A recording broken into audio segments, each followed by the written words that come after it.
क्रांतिकारी, पत्रकार या लेखक, आप उन्हें जो चाहे कह सकते हैं, लेकिन दुनिया उन्हें एक ही नाम से जानती है, यशपाल।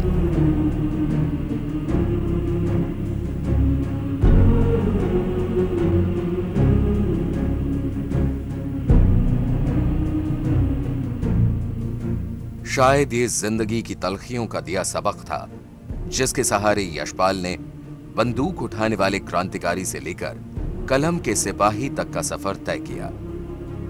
उनके जीवन की किताब का एक एक पन्ना बेहद दिलचस्प और घटनापूर्ण है, जिन पर निगाह डाले बिना आजादी के बाद के भारतीय साहित्य को पूरी तरह समझा नहीं जा सकता।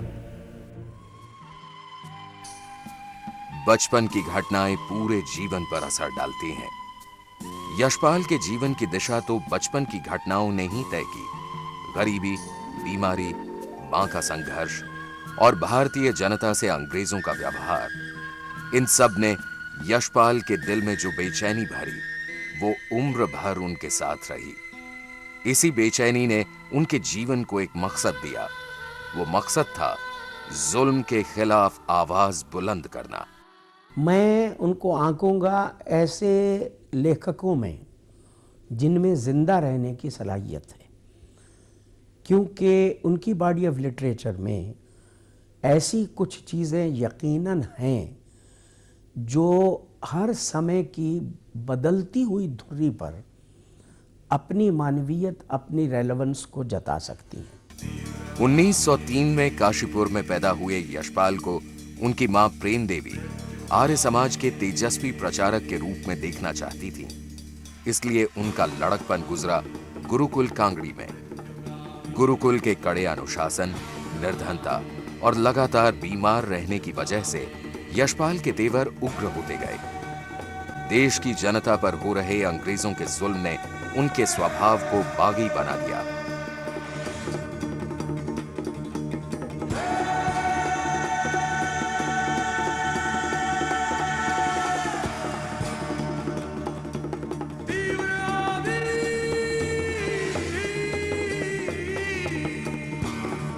यशपाल 1917 में गुरुकुल से लाहौर आ गए और डीएवी कॉलेज में भर्ती हो गए। यहां उनकी मुलाकात भगत सिंह से हुई। तब तक भगत सिंह कॉलेज में एक नाट्य मंडली बना चुके थे। यशपाल भी इसमें शामिल हो गए।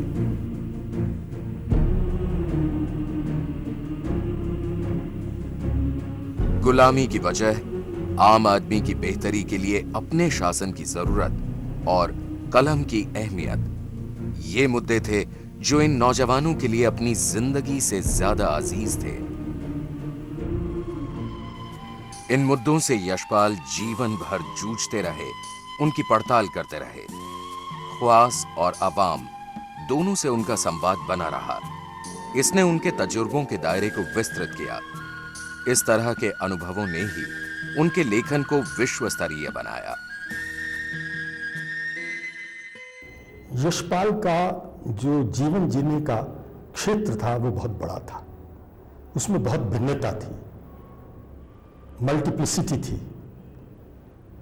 और उसी आधार के ऊपर उन्होंने अपना लेखन किया। अगर वो एक लाइन के ऊपर चल के मान लिया वो मार्क्सवादी थे, सिर्फ मार्क्सवादी रचनाएं लिखते, सेक्स के बारे में न लिखते जो उनका अपना एक्सपीरियंस था, या उस वर्ग के बारे में न लिखते जिसमें राजनीति में उन्होंने काम किया, या क्रांतिकारियों के बारे में न लिखते, तो मेरे ख्याल से वो गलत बात होती।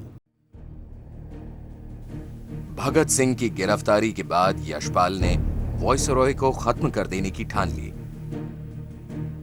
23 दिसंबर 1929 की सर्द सुबह दिल्ली के निजामुद्दीन रेलवे स्टेशन से वॉइसरॉय की ट्रेन गुजरी। यशपाल ने उस पर बम फेंका,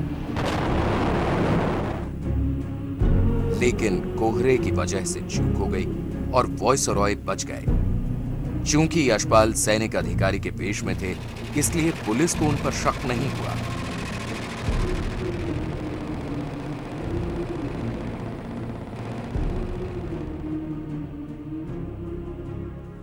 गलतफहमियों ने चंद्रशेखर आजाद और यशपाल के बीच खतरनाक हद तक मतभेद पैदा कर दिए। लेकिन जल्द ही तस्वीर साफ हो गई कि यशपाल जी के ऊपर जो भी इस तरह के इल्ज़ाम लगाए गए वो गलत थे, और इस बात की सफाई निश्चित रूप से चंद्रशेखर आज़ाद जी के सामने ही हो गई थी, क्योंकि उन्हीं के पास वो पिस्तौल थी, चंद्रशेखर आज़ाद के पास, जिससे वो यशपाल जी को मृत्यु दंड देने वाले थे। और जब बात सुलह सफाई हुई आमने सामने, तो उन्होंने वही पिस्तौल यशपाल जी को दी और यशपाल को अपने बाद अपनी पार्टी क्रांतिकारी समाजवादी पार्टी का कमांडर इन चीफ मनोनीत किया था उन्होंने।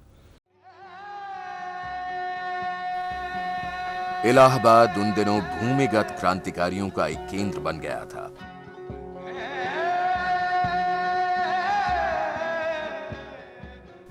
यहीं के अल्फ्रेड पार्क में चंद्रशेखर आजाद पुलिस के हाथों शहीद हो गए।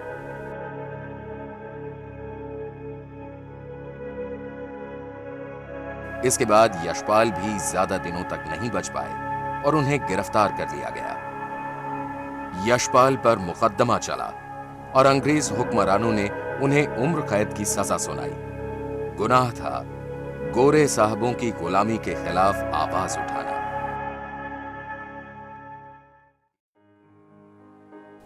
यशपाल ने अपनी कैद के दिन बरेली जेल में गुजारे और वहीं उनकी क्रांतिकारी साथी प्रकाशवती ने उन्हें जीवन भर के लिए अपनी कैद में ले लिया। प्रकाशवती से तो यह उम्मीद किसी को भी नहीं थी कि वे जेल में सजा काट रहे कैदी से शादी कर लेंगी, लेकिन प्रकाशवती यशपाल के देश प्रेम, बेबाक और ईमानदार व्यक्तित्व से बेहद प्रभावित थीं। बरेली की कचहरी से प्रकाशवती ने कोर्ट मैरिज के कागजात खुद तैयार कराए और वहां से जेल तक का सफर तांगे से पूरा किया। यहीं यशपाल से उनकी शादी हुई।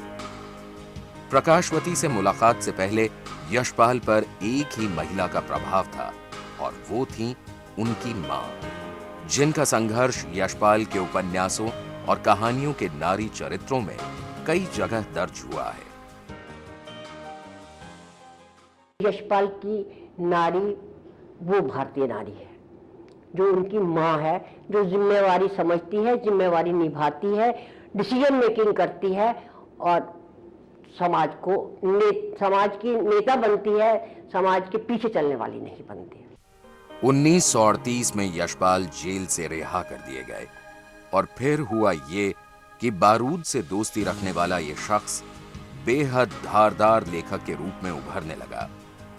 यशपाल के आगे ये बात आईने की तरह साफ थी कि अब उन्हें कलम के जरिए ही संघर्ष करना है। लोगों की आंखों में गुस्सा, कदमों में जोश, जुलूस, जल से सभाएं और नारे, यही सब था जो जेल से निकलने के बाद यशपाल को दिखाई दिया। अंग्रेजों ने उनके लाहौर जाने पर प्रतिबंध लगा दिया, इसलिए यशपाल और प्रकाशवती ने लखनऊ में रहने का फैसला किया। नजाकत और नफासत की नगरी लखनऊ तब बागी शायरों और लेखकों का गढ़ बन चुकी थी। इस शहर की गलियों ने वाजिद अली शाह को कैद होकर वतन छोड़ते हुए देखा था और फिर गदर के दौरान हिंदुस्तानी सिपाहियों की लाशों को इसी शहर ने आखिरी सलाम कहा था। लखनऊ का मौजूदा शिवाजी मार्ग कभी हीवट रोड के नाम से जाना जाता था।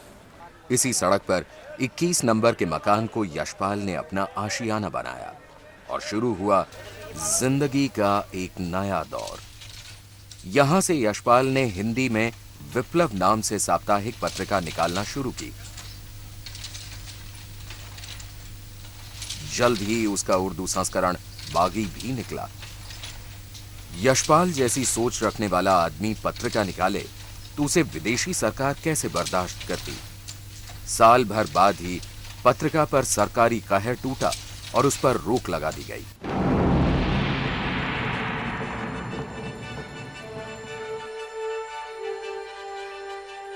तब तक यशपाल एक लेखक की हैसियत से स्थापित हो चुके थे और लेखक भी ऐसा जो लेखन को दैनिक मजदूरी की तरह अंजाम देता था। इसकी गवाही अमेरिका में बस गए उनके पत्रकार बेटे आनंद से बेहतर और कौन दे सकता है। वो कहते थे कि मैं लेखन की मजदूरी करता हूं और उसको वो 9 से 5 की नौकरी के समान ही निभाते थे। विप्लव और बागी नौजवान नस्ल में बेहद लोकप्रिय हुए। इसमें 5-6 स्तंभ यशपाल कई उपनामों से खुद लिखते थे, लेकिन अखबार बंद होने के बाद भी उनकी कलम की धार पर कोई फर्क नहीं पड़ा। यशपाल की कलम चली तो फिर इतिहास रचता चला गया।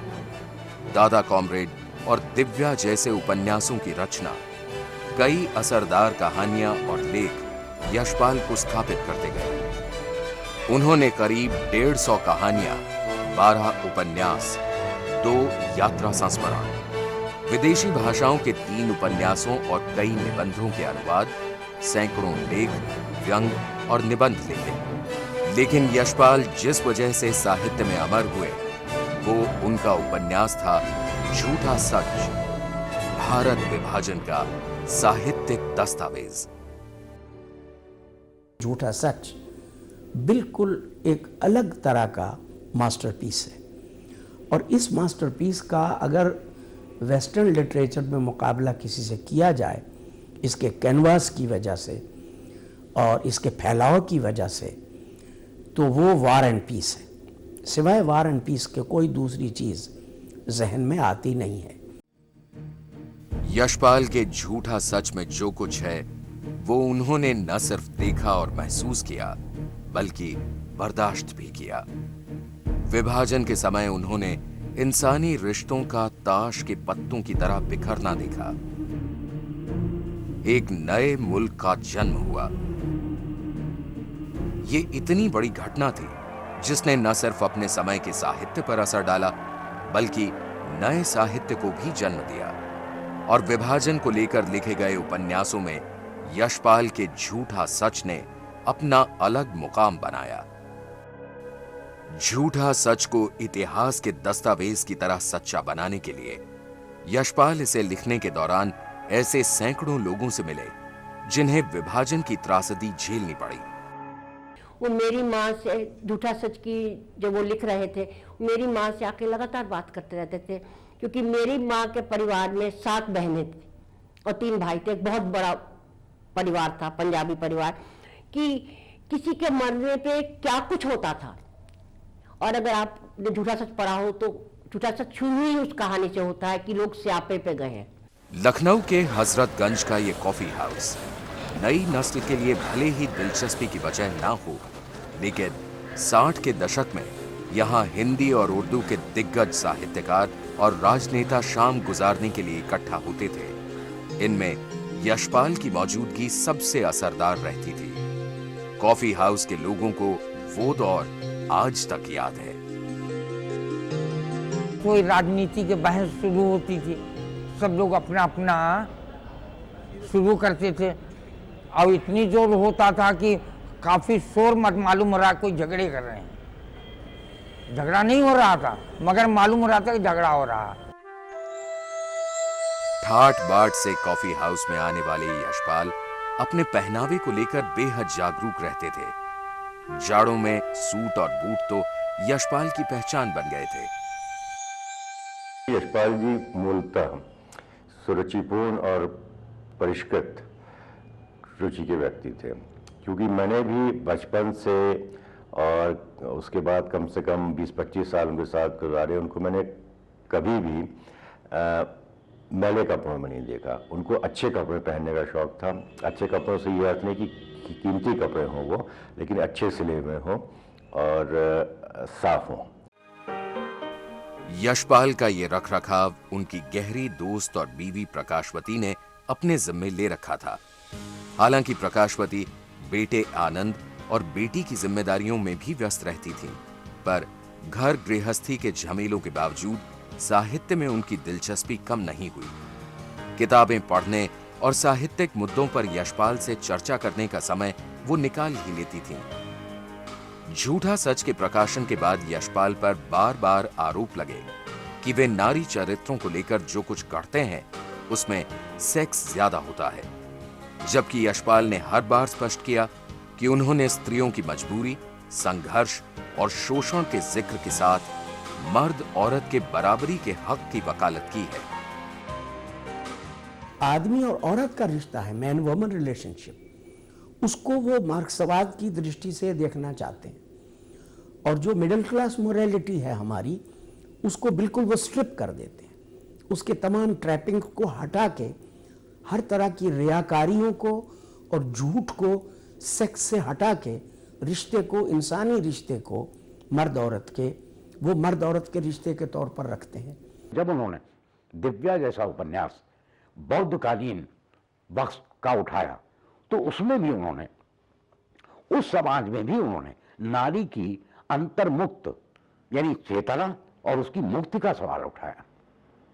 तो मैं समझता हूं कि यशपाल बड़े मात्र क्रांतिकारी ही नहीं थे भारत की आज़ादी की लड़ाई में, बल्कि वो लेखन में भी बहुत बड़े क्रांतिकारी लेखक थे। यशपाल ने कलम उठाई पत्रकार के रूप में, लेकिन स्थापित हुए लेखक की शक्ल में। हालांकि पत्रकार के रूप में उनका योगदान कम नहीं था, लेकिन लोगों का मानना है कि लेखक यशपाल का कद पत्रकार यशपाल से ऊंचा है।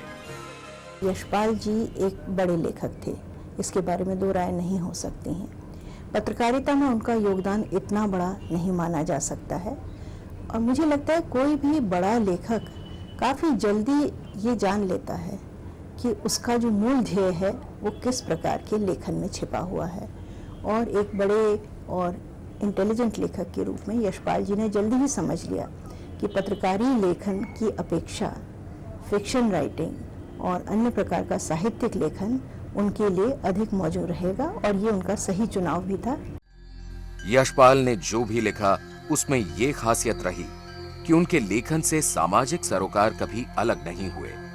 वो मामला चाहे औरत के अधिकारों का हो या निम्न वर्ग के लोगों का, यशपाल ने हमेशा मकसद के लिए लिखा। यशपाल में आप ऐतिहासिक उपन्यासों को भी पाते हैं और सामाजिक उपन्यासों को भी पाते हैं, और उसके साथ साथ एक आम जन की जो लड़ाई उन्होंने लड़ी है अपनी रचनाओं में, वो दुर्लभ है। कई साल हीवेट रोड पर गुजारने के बाद यशपाल लखनऊ के महानगर इलाके में चले गए, जहां उन्होंने घर बनवा लिया था। इस घर में उनसे जुड़ी चीजें आज भी बड़ी हिफाजत के साथ रखी हैं, खासकर उनका कलम, चश्मा और वो मेज कुर्सी जिस पर बैठकर यशपाल नियमित लिखते पढ़ते थे। अपनी जीवन संगिनी की मदद से उन्होंने प्रकाशन शुरू किया। यशपाल और विवादों का चोली दामन का साथ रहा, और उन्होंने विवादों से बचने की कोशिश भी नहीं की। यशपाल जी लव्ड कंट्रोवर्सी। यशपाल जी थोड़ा सा कंट्रोवर्शियल बने रहना चाहते थे। ये यशपाल जी की अपनी आंतरिक प्रवृत्ति थी कि यशपाल जी कंट्रोवर्सी में बने रहें। यशपाल ने अपने साहित्य में औरत मर्द की जिस बराबरी का जिक्र किया, उसे उन्होंने बेहद ईमानदारी के साथ अपनी निजी जिंदगी में भी आखिरी दम तक निभाया। प्रकाशवती को उन्होंने सिर्फ गृहिणी भर नहीं माना, वे हमेशा उनकी दोस्त और उनकी सहयोगी बनकर रहीं। सपनों के बनने और उनके बिखरने की प्रक्रिया को हर लेखक झेलता है।